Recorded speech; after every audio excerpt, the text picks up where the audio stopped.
आध्यात्मिक परिवेश में आपका स्वागत है।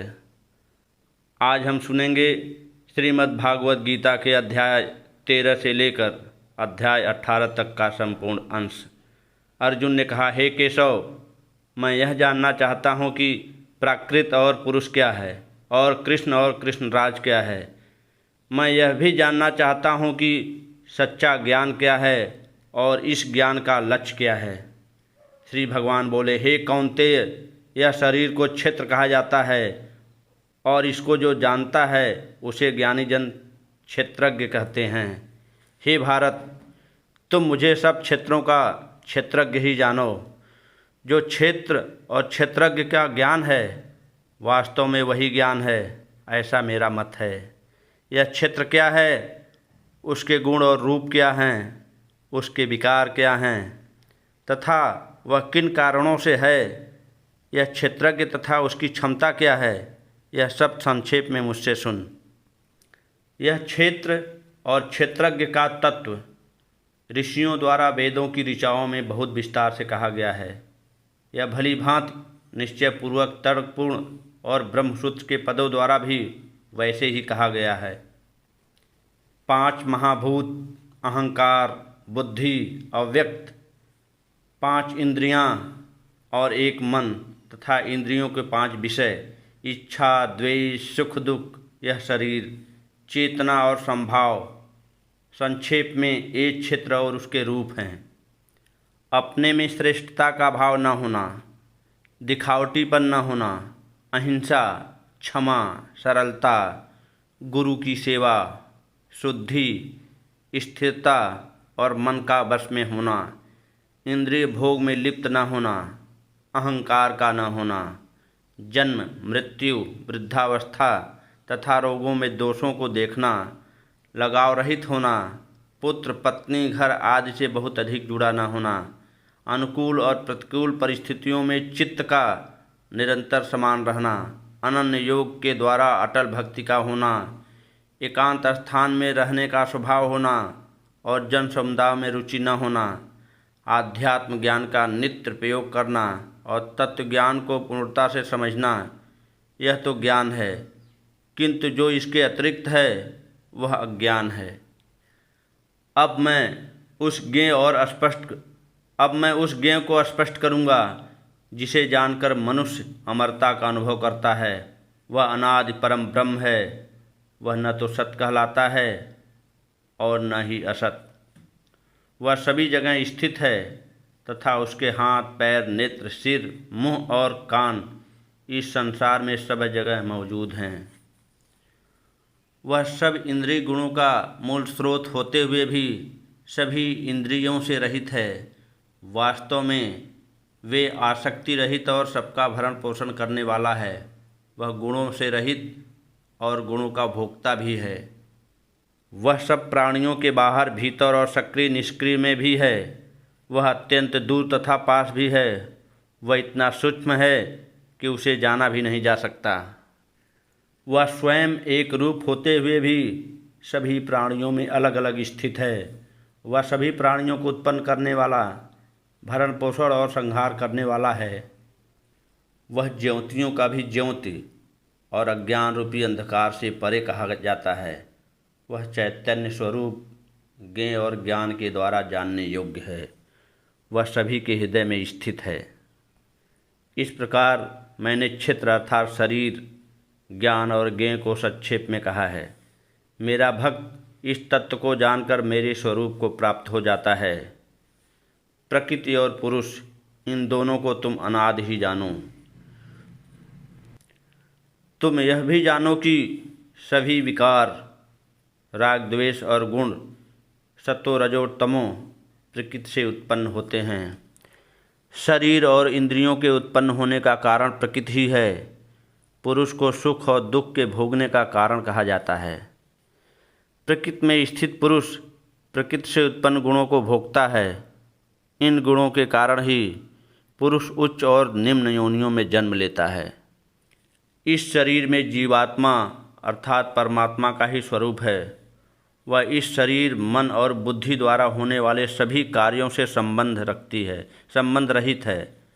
वह साक्षी होने से दृष्टा, सम्मति देने से अनुमक्ता, जीव रूप से भोक्ता और परमात्मा कहा जा गया है।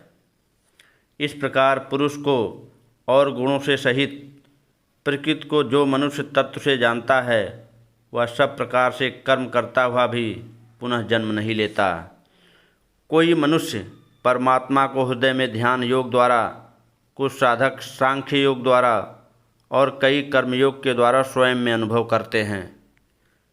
कुछ अन्य लोग जो स्वयं नहीं जानते परंतु वे दूसरों से सुनकर ही उपासना करते हैं, ऐसे सुनकर साधना में डूबे लोग भी निसंदेह मृत्यु को पार कर जाते हैं।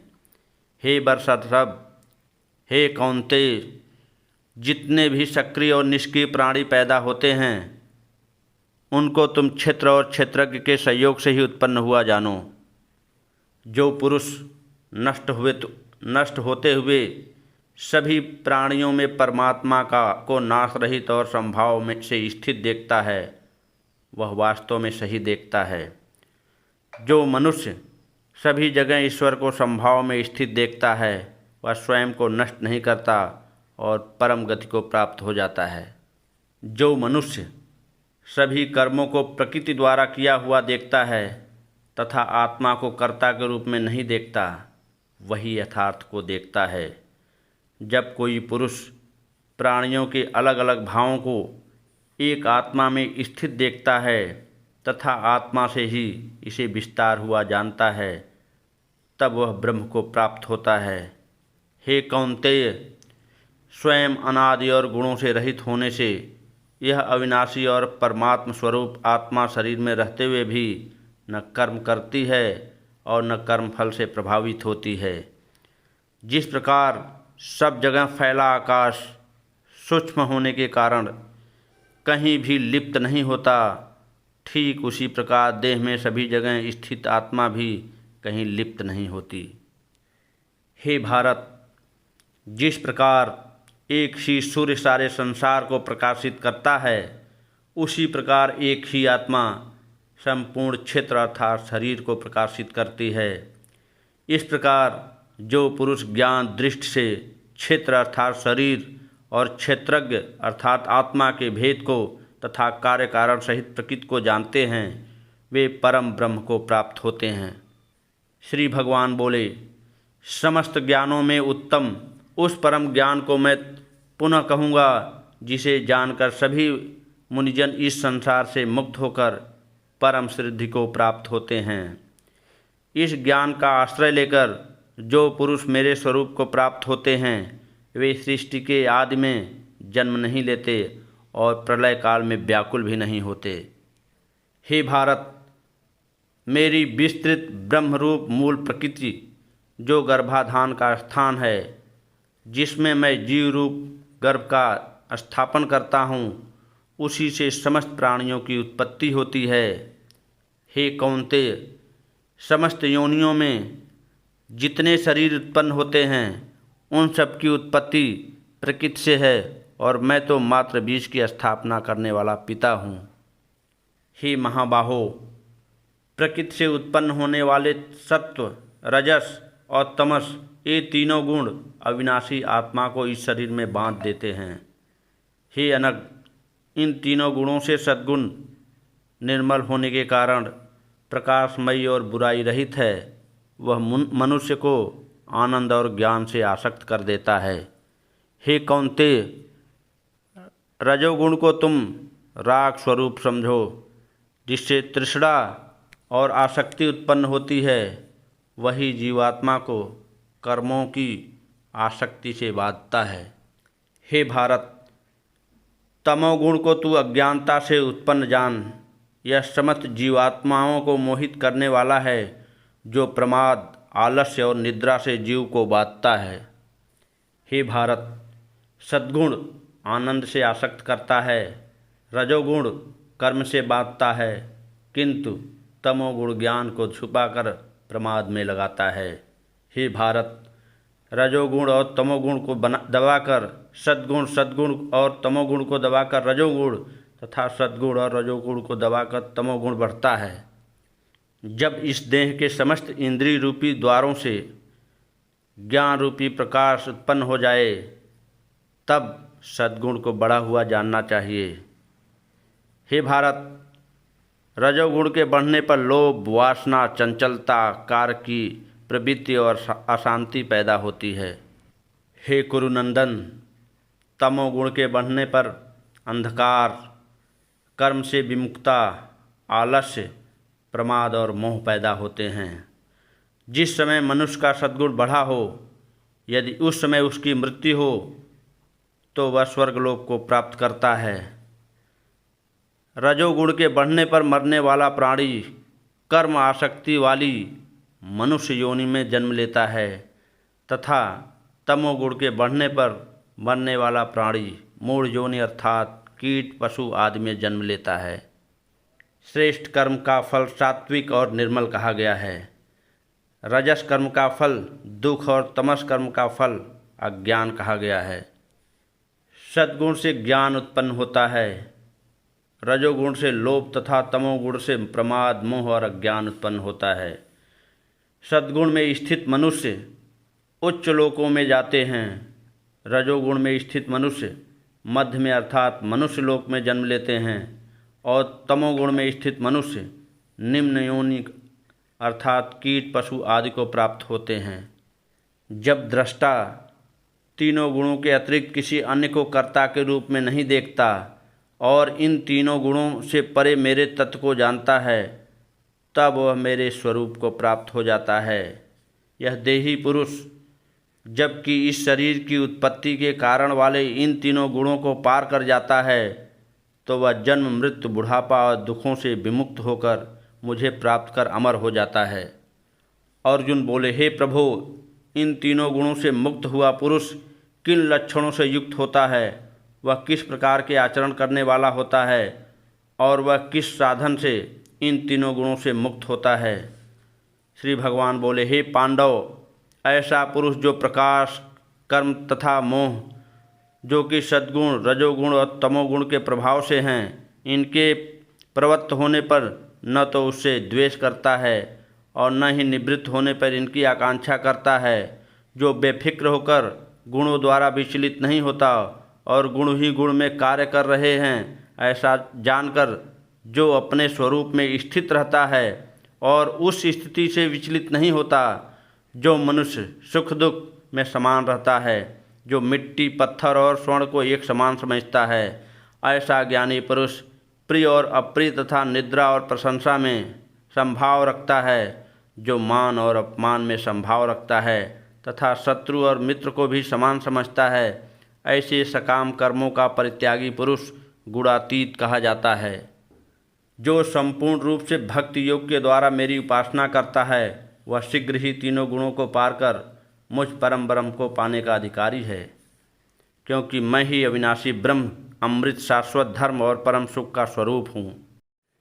श्री भगवान बोले, इस संसार को अश्वत्थ अर्थात पीपल वृक्ष के समान माना गया है, जिसकी जड़ें ऊपर की ओर हैं और शाखाएं नीचे की ओर। वेद इसके पत्ते हैं। जो संसार रूपी वृक्ष के तत्व को जानता है, वही संपूर्ण वेदों को जानने वाला है। संसार रूपी इस वृक्ष की 3 गुणों के द्वारा बढ़ी हुई विभिन्न योनियों रूपी शाखाएं नीचे, मध्य में और ऊपर सब जगह फैली हुई हैं। इंद्रिय विषय रूपी कोपले हैं। मनुष्य लोक में कर्मों के अनुसार बंधने वाले जड़ें भी नीचे और ऊपर सब जगह फैली हुई हैं। इस संसार रूपी वृक्ष का वास्तविक स्वरूप जैसा कहा गया है, वैसा यहाँ अनुभव नहीं होता है, क्योंकि न इसका आदि है और न अंत है और न ही स्थिति है। इस अति दृढ़ मूल वाले अश्वत्थ वृक्ष को वैराग्य रूपी साथ से काटकर उसके बाद उस परमात्मा रूपी लक्ष्य को खोजना चाहिए, जिसको प्राप्त होने पर पुरुष पुनः इस संसार में नहीं आते, जिससे इस अनादि रूपी वृक्ष की उत्पत्ति और विस्तार हुआ है। मैं उसी आदि पुरुष परमात्मा की शरण में हूँ, ऐसा जानकर मनुष्य को उस परमात्मा की शरण में आ जाना चाहिए। जो मान और मोह से मुक्त हो गए हैं, जिन्होंने आसक्ति रूपी दोषों को जीत लिया है, जो नित्य परमात्मा में लगे हुए हैं, जो संपूर्ण कामनाओं से रहित हैं, जो सुख दुख के द्वंद्वों से मुक्त हो गए हैं, ऐसे ज्ञानी पुरुष उस अविनाशी परम धाम को प्राप्त होते हैं। उस परम धाम को न सूर्य, न चंद्र और न ही अग्नि प्रकाशित कर सकती है।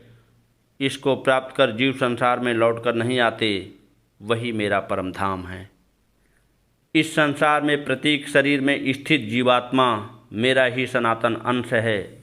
इसलिए वह प्रकृति में स्थित मन और पांचों इंद्रियों को आकर्षित करता है। जैसे वायु अपने साथ सुगंध को ले आती है, वैसे ही जीवात्मा शरीर को छोड़ने के बाद मन सहित इंद्रियों को ग्रहण करके अन्य शरीर में चली जाती है। यह जीवात्मा अन्य शरीर का आश्रय लेकर कान, नेत्र, त्वचा, जीभ, नासिका और अपने मन के द्वारा इन पांचों इंद्रियों को विषयों को भोगती है। जीवात्मा को शरीर त्यागते हुए या शरीर में स्थित रहकर प्रकृति के तीनों गुणों के अधीन विषयों को भोग करते हुए अज्ञानी लोग नहीं समझ सकते, परंतु ज्ञान चक्षु वाले पुरुष इसका अनुभव कर लेते हैं। साधनारत योग के अभ्यास में प्रयत्नशील पुरुष अपने हृदय में स्थित आत्मा को देख सकते हैं, किंतु अशुद्ध चित्त वाले और अज्ञानी लोग यत्न करते हुए भी इसे नहीं देख सकते।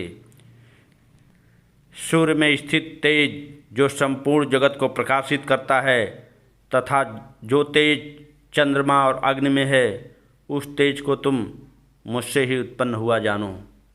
मैं ही पृथ्वी में प्रविष्ट होकर अपनी शक्ति द्वारा समस्त प्राणियों को धारण करता हूँ, और मैं ही चंद्रमा द्वारा समस्त औषधियों अर्थात वनस्पतियों में जीवन रस बनकर उनका पोषण करता हूँ।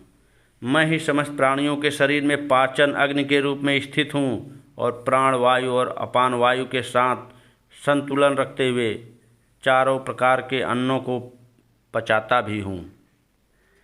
मैं ही सभी प्राणियों के हृदय में स्थित हूँ। मेरे द्वारा ही स्मृति, ज्ञान और अपोहन अर्थात विस्मृति होती है। समस्त वेदों के द्वारा मैं ही जानने योग्य हूँ तथा वेदांत और वेदों का ज्ञाता भी मैं ही हूँ। इस संसार में दो प्रकार के पुरुष हैं, क्षर अर्थात नाशवान और अक्षर अर्थात अविनाशी। समस्त प्राणियों के शरीर नाशवान है और समस्त प्राणियों में बैठी जीवात्मा को अविनाशी कहा जाता है, परंतु इसके अतिरिक्त एक उत्तम पुरुष जो अविनाशी परमात्मा ही है, वही तीनों लोकों में प्रवेश कर सबका भरण पोषण करता है। मैं क्षर अर्थात नाशवान प्रकृति से अति परे हूँ और अक्षर अर्थात जीवात्मा से भी उत्तम हूँ। इसलिए विश्व में और वेदों में मुझे पुरुषोत्तम कहा गया है। हे भारत, जो संशय रहित मनुष्य मुझे पुरुषोत्तम के रूप में जानता है, वह पुरुष सब कुछ जानकर सब प्रकार से मुझे ही भजता है। हे अनग, इस प्रकार यह अत्यंत गोपनीय शास्त्र मेरे द्वारा कहा गया है। हे भारत, जो मनुष्य इसको इसी प्रकार जानता है, वह बुद्धिमान और कृतार्थ हो जाता है। श्री भगवान बोले, अभय, हृदय की शुद्धता, ज्ञान योग में दृढ़ स्थिति, दान, इंद्रियों को वश में करना, यज्ञ, स्वाध्याय, तप और सरलता, अहिंसा, सत्य वचन, क्रोध न करना, कामना का त्याग, शांति, अंतःकरण में चंचलता का न होना, निंदा न करना, प्राणियों पर दया करना, सांसारिक विषयों में लालच न करना, विनम्रता, अनुचित कार्य करने से रोकना, तेज, क्षमा, धैर्य, पवित्रता, शत्रुता का भाव न होना और अहंकार का अभाव। हे भारत, ये सब दैवी संपदा को लेकर उत्पन्न हुए पुरुष के लक्षण हैं। हे पार्थ, पाखंड, घमंड, अभिमान, क्रोध, कठोर वाणी और अज्ञान, यह सब आसुरी संपदा को लेकर जन्मे हुए पुरुष के लक्षण हैं। हे पांडव, दैवी संपदा मोक्ष के लिए और आसुरी संपदा बंधन के लिए मानी गई है। तुम शोक मत करो, क्योंकि तुमने दैवी संपदा के साथ जन्म लिया है। हे पार्थ, इस श्लोक में दो प्रकार के प्राणी हैं, दैवी और आसुरी। इनमें से दैवी गुणों को तू जान चुका है। अब आसुरी गुणों को विस्तार से मुझसे सुन। आसुरी स्वभाव के प्राणी न तो यह जानते हैं कि उन्हें क्या करना है अथवा किस कार्य से दूर रहना है, और उनमें भीतर बाहर की शुद्धि नहीं होती। उनका न तो श्रेष्ठ आचरण होता है और न ही सत्य का पालन करते हैं। वे कहते हैं कि यह संसार असत्य, आश्रय रहित और बिना ईश्वर के अपने आप केवल स्त्री पुरुष के सहयोग से पैदा हुआ है। काम भोग ही इसका कारण है और कुछ भी नहीं। इस प्रकार की मति के कारण अल्प बुद्धि और दुष्ट कर्म करने वाले लोग जगत के शत्रु हैं। वे केवल जगत का नाश करने के लिए ही उत्पन्न होते हैं। वे कभी पूरी न होने वाली कामनाओं का आश्रय लेकर दंभ, अभिमान और मद में चूर होकर तथा गलत सिद्धांतों को धारण करके मोहवश भ्रष्ट कार्यों में लिप्त रहते हैं। वे मृत्यु समय तक अनेक चिंताओं से ग्रस्त होकर पदार्थों का संग्रह और उसका भोग करने में ही लगे रहकर इतना ही है ऐसा सोचते रहते हैं। वे आशा के अनेक बंधनों में बंधकर काम और क्रोध में लिप्त होकर विषय भोगों की पूर्ति के लिए अनुचित ढंग से धन संग्रह करने की चेष्टा करते हैं। वे सोचते हैं कि आज मैंने यह धन पाया और अब मैं इसका मनोरथ को पूरा करूँगा। अभी मेरे पास इतना धन है, फिर इससे भी अधिक धन भविष्य में हो जाएगा। यह शत्रु मेरे द्वारा मारा गया और दूसरे शत्रुओं को मैं मार डालूँगा। मैं ईश्वर हूँ, भोगी हूँ, मैं सिद्ध पुरुष हूँ, मैं बलवान और सुखी हूँ, मैं धनवान हूँ और ऊंचे कुल में जन्मा हूँ। मेरे समान दूसरा कौन है? मैं यज्ञ करूँगा, दान दूँगा, मौज करूँगा। वे अज्ञान से मोहित होकर इस प्रकार समझते हैं।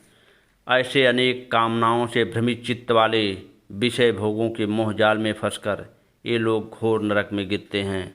धन और मान के घमंड से लिप्त अपने को ही श्रेष्ठ मानने वाले अभिमानी लोग शास्त्र विधि के बिना ही नाम मात्र का यज्ञ करते हैं।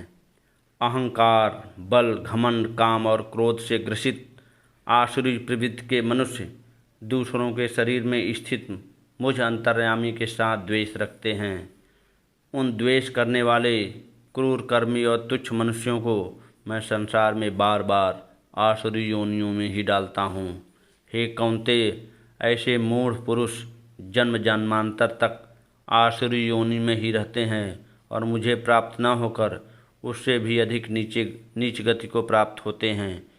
काम, क्रोध और लोभ ये 3 प्रकार के नरक के द्वार हैं जो जीवात्मा का पतन करने वाले हैं, इसलिए इन तीनों को त्याग देना चाहिए। हे कौन्तेय, नरक के इन तीनों द्वारों से मुक्त हुआ पुरुष अपने कल्याण का आचरण करता है और इस प्रकार परम गति को प्राप्त होता है। जो पुरुष शास्त्र विधि को त्याग कर अपनी इच्छानुसार कार्य करता है वह न सिद्धि को प्राप्त करता है, न सुख और न परम गति ही प्राप्त करता है। इसलिए इस व्यवस्था में कौन सा कर्तव्य करने योग्य है अथवा कौन सा छोड़ने योग्य है, यह जानने के लिए शास्त्र ही तेरे लिए प्रमाण हैं। यह जानकर तू शास्त्र विधि से अपने आप कर्म कर। अर्जुन बोले, हे कृष्ण, जो मनुष्य शास्त्र विधि को त्याग कर केवल श्रद्धा पूर्वक पूजन करते हैं उनकी स्थिति कौन सी होती है, सात्विकी, राजसी अथवा तामसी? श्री भगवान बोले, मनुष्यों की वह श्रद्धा उनके स्वभाव से उत्पन्न होने के कारण सात्विकी, राजसी और तामसी इन 3 प्रकार की होती है, उसको तुम मुझसे सुन। हे भारत, सभी मनुष्यों की श्रद्धा उनके प्राकृतिक स्वरूप के अनुरूप होती है। यह मनुष्य श्रद्धा मैं, इसलिए जो जैसी श्रद्धा वाला है वैसा ही उसका स्वरूप है। सात्विक पुरुष देवताओं को पूजते हैं, राजसिक मनुष्य यक्ष और राक्षसों को तथा तामसी मनुष्य भूत प्रेत को पूजते हैं। जो मनुष्य शास्त्र विधि के विपरीत होकर घोर तप करते हैं तथा दंभ अहंकार से युक्त हैं और कामना, आसक्ति और बल के अभिमान से भी युक्त हैं, जो अज्ञानी मनुष्य शरीर में स्थित 5 भूतों को तथा अपने अंतःकरण में स्थित मुझ परमात्मा को कष्ट पहुँचाते हैं, उनको तू असुर स्वभाव वाला ही जान। सबका प्रिय भोजन अपनी अपनी प्रकृति के अनुसार 3 प्रकार का होता है। इसी प्रकार यज्ञ, तप और दान भी 3 प्रकार के होते हैं। उनके इस भेद को तुम मुझसे सुन। आयु, बुद्धि, बल, आरोग्यता, सुख और प्रीति बढ़ाने वाले, रस युक्त, चिकने, स्थिर रहने वाले अर्थात जिसका सार शरीर में अधिक समय तक बना रहे तथा स्वभाव से ही मन को प्रिय ऐसे भोजन सात्विक मनुष्य को प्रिय होते हैं। कड़वे, खट्टे, नमकीन, अत्यंत गर्म, तीखे, रूखे और दाहकारक भोजन राजसिक मनुष्यों को प्रिय होते हैं। ये भोजन दुख, शोक और रोग उत्पन्न करने वाले हैं। जो भोजन अधपका, रस रहित, दुर्गंध युक्त, बासी, जूठन और अपवित्र भी हो वह तामसिक मनुष्य को प्रिय होते हैं। जो यज्ञ शास्त्रविद के अनुसार मन को साध कर बिना फल की इच्छा किए कर्तव्य मानकर किया जाए वह सात्विक यज्ञ है। हे भारत, जो यज्ञ किसी फल की इच्छा से अथवा दिखाने के लिए किया जाता है उस यज्ञ को तुम राजसिक मान। जो यज्ञ बिना शास्त्रविद से, बिना अन्नदान के, बिना मंत्रों के, बिना दक्षिणा के और बिना श्रद्धा के किया जाता है उस यज्ञ को तुम तामसिक यज्ञ मान। ईश्वर, ब्राह्मण, गुरु और ज्ञानी जनों का पूजन करना, पवित्रता, सरलता, ब्रह्मचर्य का पालन करना और अहिंसा, यह सब शारीरिक तप कहा जाता है। जो शब्द उद्वेग उत्पन्न न करे, जो प्रिय, हितकारक और सत्य हो तथा वेदों के अध्ययन का नियमित अभ्यास से वाणी के तप कहलाते हैं। मन की प्रसन्नता, सम्यता, मौन, आत्मसंयम और अंतःकरण की पवित्रता, ये सब मन के तप कहलाते हैं। इसी तरह 3 प्रकार से मन से, वचन से, शरीर अर्थात कर्म से, फल की कामना से रहित परम श्रद्धा भाव से किए गए तप को सात्विक कहते हैं। जो तप सत्कार, मान और पूजा दिखाने अर्थात पाखंड के भाव से किया जाता है वह अनिश्चित और नाशवान फल देने वाला तप राजसिक कहा गया है। जो तप मूर्खतापूर्वक, हठ से, स्वयं को कष्ट देकर अथवा दूसरों को अनिष्ट करने के लिए किया जाता है वह तप तामसिक कहा गया है। दान देना एक कर्तव्य है। इस भाव से जो दान अभावग्रस्त क्षेत्र में और उचित काल में तथा उचित पात्र को बिना किसी उपकार की अपेक्षा किए दिया जाता है वह दान सात्विक कहा गया है। किंतु जो दान प्रतिफल की कामना करते हुए दिया जाता है और जिसे देने के बाद पश्चाताप हो वह दान राजसिक कहा गया है। जो दान तिरस्कार के साथ अयोग्य देश काल में किसी कुपात्र को दिया जाता है वह दान तामसिक कहा गया है। ओम तत्सत, ये 3 अक्षर ब्रह्म का निर्देशित नाम कहे गए हैं। इन्हीं से आदिकाल में ब्राह्मण, वेद और यज्ञ की रचना हुई। इसलिए वेद मंत्रों का उच्चारण करने वाले पुरुषों के शास्त्रविद से किए गए यज्ञ, दान और तप की क्रियाएं सदैव ओम के उच्चारण के साथ प्रारंभ होती हैं। तत् कहे जाने वाले परमात्मा ही सब कुछ हैं ऐसा मानकर मुक्ति चाहने वाले फल की इच्छा किए बिना यज्ञ, तप तथा दान क्रियाएं करते रहते हैं। हे पार्थ, सत नाम का प्रयोग परमात्मा के सत्य भाव व साध भाव में किया जाता है। श्रेष्ठ और शुभ कर्म में भी सत शब्द का प्रयोग होता है। यज्ञ, तप और दान में जो स्थित है वह भी सत्य ही कहा जाता है। इसलिए परमात्मा के लिए किया गया कर्म भी सत्य ही कहलाता है। हे पार्थ, बिना श्रद्धा के किया हुआ यज्ञ, दिया हुआ दान और किया गया शुभ कर्म असत कहा गया है, क्योंकि न तो वह इस लोक में और न ही मृत्यु के बाद लाभदायक होता है। अर्जुन बोले, हे महाबाहो, हे हृषकेश, हे केशी निषूदन, मैं संन्यास और त्याग का तत्व अलग अलग जानना चाहता हूँ।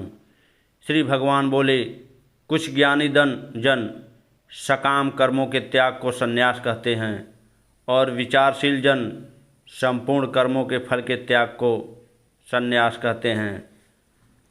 कई विद्वान कहते हैं कि कर्म दोषयुक्त है, इसीलिए सभी कर्मों को छोड़ देना चाहिए, और कई विद्वान कहते हैं कि यज्ञ, दान और तप आदि कर्मों का त्याग नहीं करना चाहिए। हे भरत सत्तम, तो पहले त्याग के विषय में मेरा निश्चय सुन, क्योंकि हे पुरुष व्याघ्र, त्याग 3 प्रकार का कहा गया है। यज्ञ, दान और तप, इन कर्मों का त्याग नहीं करना चाहिए, इन्हें तो करना ही चाहिए, क्योंकि यज्ञ, दान और तप ये तीनों ही कर्म ज्ञानी जन को पवित्र करने वाले हैं। हे पार्थ, यज्ञ, दान और तप इन तीनों कर्मों को तथा दूसरों भी कर्मों को आसक्ति और फल की कामना को त्याग करके कर्म करना ही कर्तव्य है, यह मेरा निश्चित किया हुआ उत्तम मत है। नियत कर्म का त्याग करना उचित नहीं है, उसका मोहवश त्याग करना तामसिक कहा गया है। जो मनुष्य कर्म को दुख समझकर शारीरिक कष्ट के भय से उसे त्याग देता है, वह पुरुष राजसिक त्याग करके भी त्याग के फल को प्राप्त नहीं करता है। हे अर्जुन, नियत कर्म करना ही कर्तव्य है, ऐसा समझकर जो कर्म आसक्ति और फल को त्याग करके किया जाता है वही सात्विक त्याग माना गया है। जो पुरुष अकुशल अर्थात अशुभ कर्म के से द्वेष नहीं करता और कुशल अर्थात शुभ कर्म में आसक्त नहीं होता, वह सद्गुण से युक्त पुरुष संशय रहित ज्ञानी और त्यागी है। क्योंकि देहधारी मनुष्य के द्वारा पूर्ण रूप से कर्मों का त्याग करना संभव नहीं है, इसलिए जो कर्मफल का त्यागी है वास्तव में वही त्यागी है, ऐसा कहा जाता है। कर्मफल का त्याग न करने वाले मनुष्यों को इष्ट अनिष्ट या मिश्रित ये 3 प्रकार का कर्मफल मरने के बाद मिलता है, जो कि कर्मफल का त्याग करने वाले प्राणियों को कभी नहीं मिलता।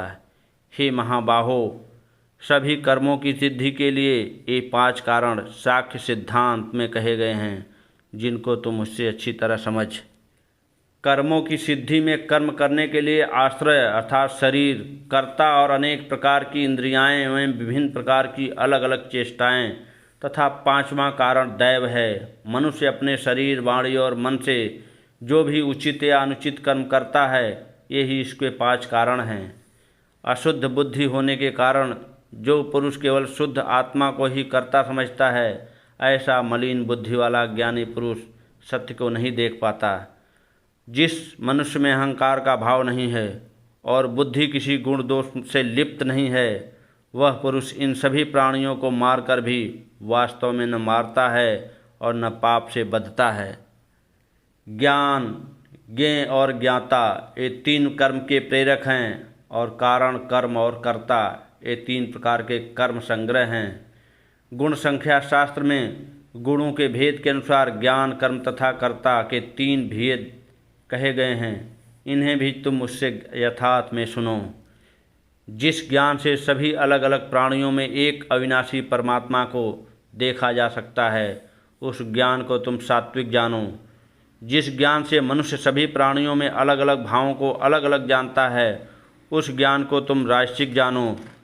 और जिस ज्ञान से मनुष्य एक ही कर्म रूपी शरीर में आसक्त हो जाता है तथा जो युक्ति रहित वास्तविक ज्ञान से रहित और तुच्छ है, उसे तामसिक कहा गया है। जो कर्म शास्त्र विधि से नियत और कर्तापन के अभिमान से रहित है तथा फल को न चाहने वाले मनुष्य के द्वारा बिना किसी राग द्वेष के किया गया है, वह कर्म सात्विक कहा गया है। परंतु जो कर्म भोगों को चाहने वाले मनुष्य अथवा अहंकार युक्त पुरुष द्वारा परिश्रम पूर्वक किया जाता है, वह राजसिक कहा जाता है। जो कर्म परिणाम, हानि, हिंसा और सामर्थ्य का विचार न करके केवल मोहवश आरंभ किया जाता है, वह कर्म तामसिक कहा जाता है। जो कर्ता आसक्ति रहित, झूठे अहंकार से रहित, धैर्य उत्साह से पूर्ण, सिद्धि और असिद्ध में निर्विकार है, वह सात्विक कहा जाता है। जो कर्ता आसक्ति युक्त, कर्म फल की इच्छा वाला, लोभी, हिंसा के स्वभाव वाला, अशुद्ध और हर्ष शोक से ग्रस्त है, वह राजसिक कहा गया है। जो कर्ता कर्तव्य के प्रति असावधान, असभ्य, घमंडी, कपटी, उपकार के बदले विघ्न डालने वाला, आलसी, दुखी और आज का काम कल पर टालने वाला है, उसे तो तामसिक समझ। हे धनंजय, अब तो 3 प्रकार के गुणों के अनुसार बुद्धि और धृति के भेद को मुझसे अलग अलग रूप में सुन। हे पार्थ, जो बुद्धि प्रवृत्ति और निवृत्ति को, कर्तव्य और अकर्तव्य को, भय और अभय को तथा बंधन और मोक्ष को जानती है, वह बुद्धि सात्विक है। हे पार्थ, जिस बुद्धि के द्वारा मनुष्य धर्म और अधर्म को तथा कर्तव्य और अकर्तव्य को भली भांति नहीं जानता, वह बुद्धि राजसिक है। हे पार्थ, जो बुद्धि तमोगुण से घिरी हुई है, अधर्म को धर्म समझती है और संपूर्ण चीज़ों को विपरीत मान लेती है, वह तामसिक बुद्धि है। हे पार्थ, जिस अव्यभिचारिणी धारणा शक्ति से योग द्वारा मनुष्य मन, प्राण और इंद्रियों की क्रियाओं को धारण करता है, वह धृति सात्विकी है। हे अर्जुन, फल की इच्छा से आसक्तिपूर्वक मनुष्य जिस धृति के द्वारा धर्म, अर्थ और काम को धारण करता है, हे पार्थ, वह धृति राजसिक है। हे पार्थ, दुष्ट बुद्धि वाला पुरुष जिस धारणा शक्ति के द्वारा स्वप्न, भय, शोक, विषाद और मद को नहीं त्यागता, वह धृति तामसिक है। हे भरतराषभ, अब तू 3 प्रकार के सुख को मुझसे सुन। जिस सुख में साधक भजन, ध्यान और सेवा के अभ्यास से रमता है और जिससे उसके दुखों का अंत हो जाता है, जो सुख प्रारंभ में विष के समान किंतु परिणाम में अमृत के समान है, वह आध्यात्मिक बुद्धि के प्रमाद से उत्पन्न होने वाला सुख सात्विक कहा गया है। जो सुख इंद्रियों के विषयों के साथ संयोग से मिलता है, वह पहले तो अमृत की तरह लगता है किंतु परिणाम विष की तरह होता है, ऐसा सुख राजसिक कहा गया है। जो सुख प्रारंभ में और अंत में आत्मा को मोहित करने वाला होता है, वह निद्रा, आलस्य और प्रमाद से उत्पन्न हुआ सुख तामसिक कहा गया है। पृथ्वी में या स्वर्ग में अथवा देवताओं में तथा इसके अतिरिक्त कहीं भी ऐसी कोई वस्तु नहीं है जो प्रकृति से उत्पन्न इन 3 गुणों से मुक्त हो। हे परम तप, ब्राह्मण, क्षत्रिय, वैश्य और शूद्रों के कर्म स्वभाव से उत्पन्न हुए गुणों के द्वारा विभक्त किए गए हैं। मन को नियंत्रण में रखना, इंद्रियों को वश में करना, धर्म पालन के लिए कष्ट सहना, बाहर भीतर से शुद्ध रहना, दूसरों के अपराध को क्षमा करना, शरीर, मन, वाणी को सरल रखना, वेद, शास्त्र आदि का ज्ञान होना, यज्ञ विधि को अनुभव में लाना और परमात्मा, वेद आदि में आस्तिक भाव रखना, ये सब ब्राह्मण के स्वाभाविक कर्म हैं। शूरवीरता, तेज, धैर्य, चतुरता, युद्ध से न भागना, दान करना और शासन करने का भाव, ये सब क्षत्रिय के स्वाभाविक कर्म हैं। खेती करना, गायों की रक्षा करना और व्यापार करना, ये सब वैश्य के स्वाभाविक कर्म हैं तथा सब वर्णों की सेवा करना शूद्र का स्वाभाविक कर्म है। अपने अपने स्वाभाविक कर्मों में लगा हुआ मनुष्य परम सिद्धि को प्राप्त कर लेता है। अपने कर्म में रत मनुष्य किस प्रकार सिद्धि प्राप्त करता है, यह तुम मुझसे सुन। जिस परमात्मा के द्वारा सभी प्राणियों का जन्म होता है और जिससे यह संपूर्ण जगत व्याप्त है, उस परमात्मा की अपने स्वाभाविक कर्म के द्वारा पूजा करके मनुष्य सिद्धि को प्राप्त हो जाता है। भली प्रकार किए हुए दूसरों के धर्म से अपना गुण रहित धर्म ही श्रेष्ठ है, क्योंकि स्वभाव से नियत किए हुए स्वधर्म रूप कर्म को करता हुआ मनुष्य पाप का भागी नहीं होता। हे कौन्तेय, सहज कर्म को दोषयुक्त होने पर भी नहीं त्यागना चाहिए, क्योंकि सभी कर्म धुएं से ढकी हुई अग्नि के समान दोषपूर्ण हैं। जिसकी बुद्धि सब जगह आसक्ति रहित है, जिसने अपने शरीर को वश में कर रखा है तथा जिसकी कोई लालसा नहीं है, वह मनुष्य संन्यास योग के द्वारा नैष्कर्म सिद्धि को प्राप्त होता है। हे कौन्तेय, सिद्धि को प्राप्त कर पुरुष किस प्रकार ब्रह्म को प्राप्त होता है, उस ज्ञान की परानिष्ठा को तुम उससे संक्षेप में समझ। विशुद्ध बुद्धि से युक्त होकर धारणा द्वारा आत्मनियंत्रण कर, शब्द आदि विषयों को त्याग कर और राग देश को छोड़कर एकांत में निवास करते हुए तथा अल्प भोजन करने वाला, जिसने अपने शरीर, वाणी और मन को वश में करके ध्यान योग में सदैव तत्पर होकर तथा वैराग्य का आश्रय लेकर अहंकार, बल, घमंड, काम, क्रोध और संदेह की प्रवृत्ति को त्याग कर ममता के भाव से रहित और शांतचित्त वाला पुरुष ब्रह्म प्राप्ति के योग्य हो जाता है। वह ब्रह्मभूत साधक ब्रह्म में स्थित प्रसन्न मन वाला होकर न इच्छा करता है और न शोक, बल्कि सभी प्राणियों में संभाव होकर वह मेरी पराभक्ति को प्राप्त हो जाता है। उस पराभक्ति द्वारा मैं जितना हूँ, जो हूँ, वैसा ही मुझे तत्व से जान लेता है और यह जानकर वह तत्काल ही मुझ में प्रवेश कर जाता है। मेरा आश्रय लेने वाला भक्त सदैव सब कर्मों को करता हुआ मेरी कृपा से शाश्वत अविनाशी परम पद को प्राप्त हो जाता है। सभी कर्मों को मन से मुझ में अर्पण करके बुद्धि योग का आश्रय लेकर वह मेरे परायण होकर निरंतर मुझ में ही चित्त वाला हो जाता है। मुझ में चित्त लगाकर तू मेरी कृपा से सभी बाधाओं को पार कर जाएगा, और यदि तू अहंकार के कारण मेरी बात नहीं सुनेगा तो तेरा विनाश हो जाएगा। अहंकार का आश्रय लेकर यदि तू ऐसा मान रहा है कि मैं युद्ध नहीं करूँगा, तो यह तेरा निश्चय झूठ है, क्योंकि तेरा स्वभाव ही तुझे युद्ध में लगा देगा। हे कौन्ते, तुम स्वभाववश अपने कर्मों से बंधे हो। मोह के कारण जिस कर्म को तुम नहीं करना चाहते हो वही तुम क्षत्रिय प्रवृत्ति के कारण विवश होकर करोगे। हे अर्जुन, ईश्वर सब प्राणियों के हृदय में रहते हैं और अपनी माया से शरीर रूपी यंत्र पर आरूढ़ हुए सभी प्राणियों को उनके स्वभाव के अनुसार भ्रमण कराते रहते हैं। हे भारत, तू संपूर्ण भाव से उस ईश्वर की शरण में जा। उसकी कृपा से तुम परम शांति और शाश्वत परम धाम को पा जाएगा। यह गुण से गुणतम ज्ञान मैंने तुमसे कह दिया। अब इस ज्ञान पर तू अच्छी तरह से विचार करके जैसा चाहता है वैसा कर। तू अब सबसे अत्यंत गोपनीय और परम वचन को फिर मुझसे सुन, क्योंकि तू मुझे सबसे प्रिय है, इसलिए मैं तेरे हित की बात कहूँगा। अपना मन तू मुझ में स्थिर कर, तू मेरा भक्त हो जा, मेरा पूजन कर और मुझे नमस्कार कर। ऐसा करने से तू मुझे ही प्राप्त होगा।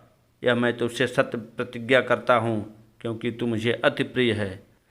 सब धर्मों का त्याग कर तू केवल एक मेरी शरण में आ, मैं तुम्हें सब पापों से मुक्त कर दूंगा। तू शोक मत कर।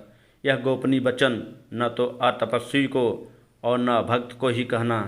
जो सुनना नहीं चाहता उसको भी मत कहना, और न ही जो मनुष्य मेरे में द्वेष दृष्टि रखता है उससे भी मत कहना।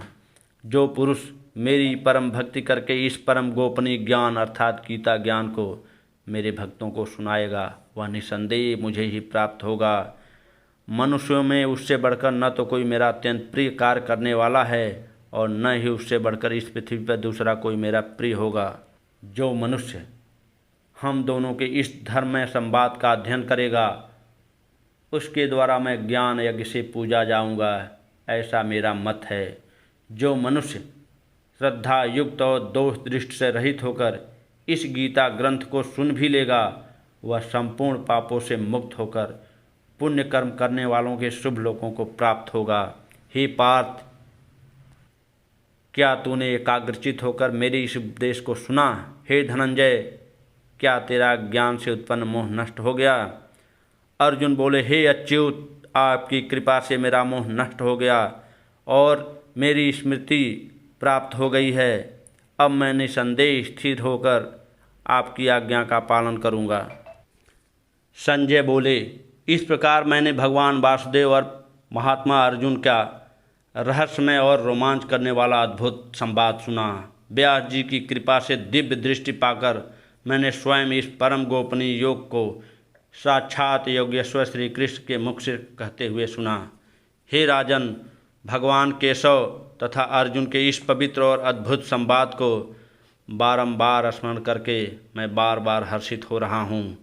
हे राजन, भगवान श्री कृष्ण के उस अत्यंत अद्भुत विराट रूप को याद कर करके मुझे बड़ा भारी आश्चर्य हो रहा है और मैं बार बार हर्षित हो रहा हूँ।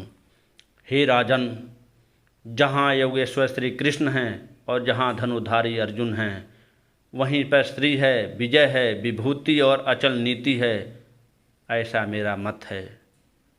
ओम श्री परमात्मने नमः। ओम श्री परमात्मने नमः। ओम श्री परमात्मने नमः।